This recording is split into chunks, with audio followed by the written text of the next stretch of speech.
முத்துமணி ரத்தினமே மூடுபடம் தேவையில்லை, முப்பொழுதும் உண்டையவே இருந்திட விரும்புகிறேன். ஆழக்கடல் நீ கிடந்து அரசாள வந்தவனே, அதுபோல என் மனசில் குடியேற வாருமையா.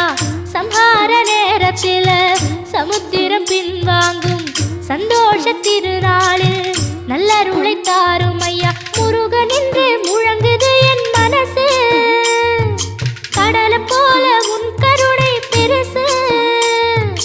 உப்பு காத்து ஊத காத்து சுத்தும் கடலு கரைய பார்த்து சத்தியமா கோயில் கொண்ட சுப்பையா. எங்க குப்பத்துக்கு குலவிளக்கு நீ ஐயா. திருச்செந்தூர் ஆண்டவனே வேல் முருகா, தினம் உனக்கு நன்றி சொல்வோம் மால் மருகா. திருவடியில் தவம் இருப்போம் திரு